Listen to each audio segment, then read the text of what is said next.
संभल में एआईएमआईएम प्रदेश अध्यक्ष के उकसाने वाले बोल सामने आए हैं।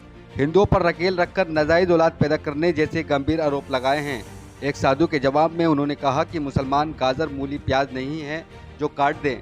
साथ ही उन्होंने कहा कि हमने जोधाबाई को भी मलिकाए हिंदुस्तान बनाया था, हमसे बड़ा सेकुलर कौन है। संभल में एआईएमआईएम प्रदेश अध्यक्ष शौकत अली के चौधरी सराय में एक जनसभा को संबोधित करते हुए बोल बिगड़े हैं। उन्होंने कहा कि 825 साल हमने हुक्मरानी की है, हमने तो जोधाबाई को मलिकाए हिंदुस्तान बनाया था, हमने तो कभी भेदभाव नहीं किया। एक साधु कह रहा है इनको काट डालिए, हम गाजर हैं, मूली हैं, प्याज हैं। साधु साहब, अगर मुसलमानों की गुस्से वाली शक्ल देख ली तो खौफ आ जाएगा। हम लड़ाई लड़ेंगे, हमारी लड़ाई संवैधानिक होगी। अब तक तुम बोलते थे, हम सुनते थे, अब हम बोलेंगे, तुम्हें भी सुनना पड़ेगा।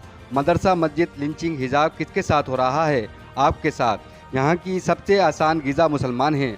बीजेपी कमज़ोर होती है तो मुसलमानों के नए मुद्दे को लेकर आ जाते हैं। कभी ये लोग कहते हैं हमारे बच्चे ज़्यादा हैं, कभी ये लोग कहते हैं 3-3 शादियाँ करते हो। यकीनन हम 2 शादियाँ करते हैं तो दोनों बीवियों को समाज में बराबर इज्जत देते हैं। तुम एक शादी करते हो, एक रखेल रखते हो, किसी को न बताते हो, न उन्हें इज्जत देते हो। वो यहीं नहीं रुके, एक ठाकुर इंस्पेक्टर को शौकत अली ने मंच से साले तक के डाला। वहीं उन्होंने बीजेपी पर हिंदू मुस्लिम करने का आरोप लगाया। हिजाब मुद्दे पर उन्होंने फंडामेंटल राइट की बात की। ज्ञानवापी को धर्मस्थल कानून के तहत बताते हुए उसमें किसी दखल को गलत करार दिया है। देखिए हुकूमत एक्सप्रेस की ये पूरी रिपोर्ट।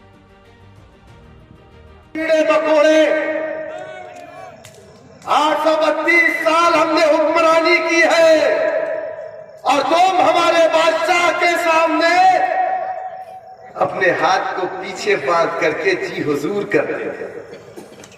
हमने तुम्हारी बहन को मलके हिंदुस्तान बनाया था। जोधाबाई कौन थी? हमने तो कभी भेदभाव नहीं किया ना। हमसे बड़ा सेकुलर कौन है? अरे अकबर ने शादी किया जोधाबाई से तो जोधाबाई को मलके हिंदुस्तान बनाया। और इनको तकलीफ हो रही है। क्यों तकलीफ हो रही है भाई? सेकुलरिज्म के अलमबरदार तो हम है ना।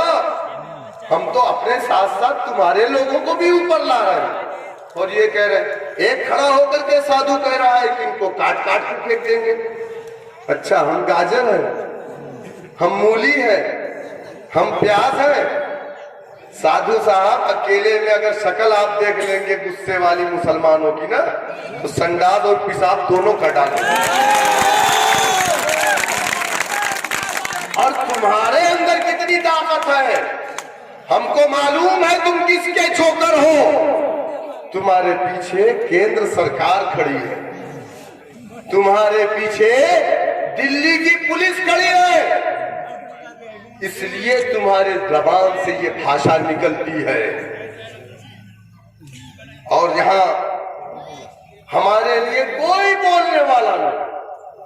वोट लेने के लिए ठेकेदार पे ठेकेदार, सब ठेकेदार बन जाते। मैं मुसलमानों का वोट लूंगा, मैं मुसलमानों का वोट लूंगा।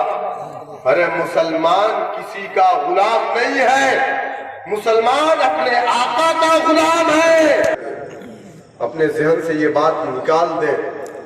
हम लड़ाई लड़ेंगे और हमारी लड़ाई जमहूरी होगी, हमारी लड़ाई संवैधानिक होगी और हम इंशाअल्लाह ताला बराबर तुम्हारा जवाब देंगे। आप हमें नहीं रोक सकते। अब तक तुम बोलते थे, हम सुनते थे, अब हम भी बोलेंगे, तुम्हें भी सुनना पड़ेगा। मेरे दोस्तों, मेरे बुजुर्गों, आज जो चीजें हो रही है आपके सामने, मदरसा, मस्जिद, औकाफ, लिंचिंग, गोश्त, हिजाब, किसके साथ हो रहा? किसके साथ? आपके साथ ना। अरे यहाँ की सबसे आसान ग़िज़ा मुसलमान है। जब बीजेपी कमजोर होती है तो मुसलमानों के एक नए मुद्दे को लेकर के आ जाती है। कभी ये लोग कहते हैं तुम्हारे बच्चे ज्यादा हैं, कभी ये लोग कहते हैं 2-2, 3-3 शादियां। यकीनन हम 2 शादी करते हैं तो दोनों बीवी को समाज में इज्जत देते हैं। तुम एक शादी करते हो, 3 रखेल रखते हो, किसी को नहीं बताते हो, ना उसको इज्जत देते हो। लेकिन हम अगर 2 करते हैं तो इज्जत से करते हैं, बीवी बनाते हैं। उन बच्चों का नाम भी राशन कार्ड में होता है, आधार कार्ड होता है। और तुम्हारे नाजायज करदा बच्चे क्या करते हैं? क्या करते हैं? यही जो हुआ है इसौली विधानसभा में नारे लगा करके मार करते हैं, वही नाजायज लोग हैं जिनके माँ बाप का पता नहीं है। सुल्तानपुर बैठा था, मेरे लीडर ने कल उस पर बात भी बोली, सुना होगा आपने। इसौली विधानसभा सुल्तानपुर में जहां के विधायक समाजवादी पार्टी के ताहिर खान साहब हैं। कौन है? ताहिर खान पूर्व MP रहे BSP के, मौजूदा विधायक है। तो वहां पर बल्दी सराय थाने के अंतर्गत एक गांव आता है, उस गांव का नाम इब्राहिमपुर।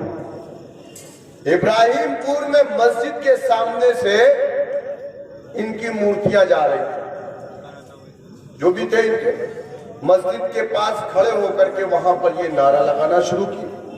खैर आपने देखा होगा, ये नई बात नहीं, इनकी फितरत में है, हमें छेड़ रहे हैं।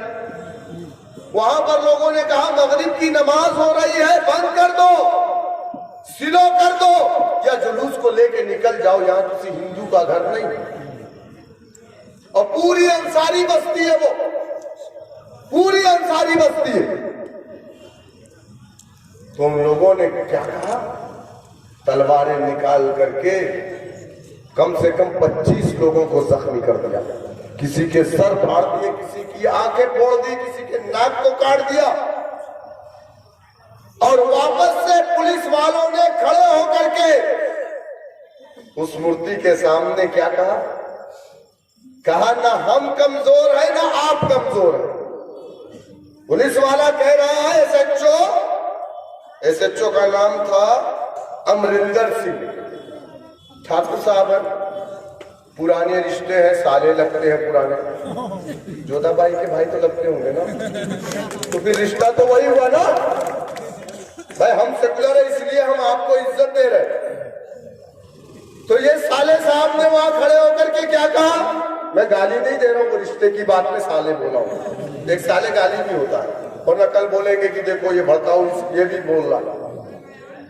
बोले माइक पकड़ के कह रहा है ना हम कमजोर है ना तुम कमजोर हो, एक एक को चुन चुन करके मारूंगा, मिट्टी में मिला दूंगा। SHO साहब वर्दी उतार करके बात करो तो हम देखते हैं तुम्हारे अंदर कितनी ताकत है। देखिए ये बीजेपी जो मुद्दे बना रही है ना, ये हिंदू मुस्लिम करके देश को तोड़ने का काम किया जा रहा है। आर्टिकल 14 के तहत हर किसी को राइट है कि वो अपनी पसंद के कपड़े पहने। भाई मेरे लीडर ने कहा कि तुम्हारी बेटियों को बिकनी पहनाओ, ये तुम्हारा अपना चॉइस है, ये भी संविधान तुम्हें इजाज़त देता है। तुम मेरी बेटी को, आप ईरान की बात करो कि ईरान के अंदर लड़कियों को हिजाब जो है ज़बरदस्ती पहनाया जा रहा है, आप बाल यहाँ काट रहे हो, यहाँ की लड़कियों को आप हिजाब नहीं पहनने दे रहे हो, ये कौन सी बात हो गई? ये तो एक तरीके से अगर ये कह लिया जाए कि ये हिंदू राष्ट्र सुघोषित हिंदू राष्ट्र हो गया। संविधान है भाई, संविधान से देश चलता है। ऐसे कैसा है कि ये हिंदुत्व तंजीमें देश पे फैसला करेंगी कि किसको क्या पहनना, किसको क्या? संविधान ये तय करेगा ना, संविधान ने हमको राइट दिया है। ये आप किसी के फंडामेंटल राइट को थोड़ी छीन सकते हैं।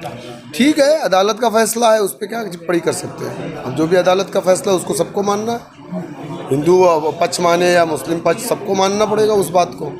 तो इसके पहले जो फैसले आए, आप जानते हैं कि 1947 के बाद, देश की आज़ादी के बाद देश के अंदर जितनी भी जितने भी धर्मस्थल थे, 1991 में एक कानून आया कि जितने भी धार्मिक स्थल हैं ये जिस कंडीशन में, बाबरी मस्जिद को छोड़ के, ये उसी कंडीशन में रहेंगे। वर्शिप एक्ट 1991 उसी कंडीशन में रहेंगे। तो फिर ये तो ज्ञानवापी का मैटर, ये तो नया है ना। इस पे भी तो मैं कहूँगा कि अगर अदालत ने उस चीज़ को सुना और वो फवारे को, शिवलिंग क्या क्या नहीं करके, सेम यही चीज़ बाबरी मस्जिद के साथ भी हुआ था। पहले चबूतरे पे क्लेम किया, फिर चोरी से मूर्तियाँ रख दिया, फिर बोला मस्जिद। तो ये सब सारी चीज़ें हैं। अब उनकी अदालत भी उनकी है, जज भी उनके हैं, हुकूमत भी उनकी है। अब क्या कर सकते हैं हम?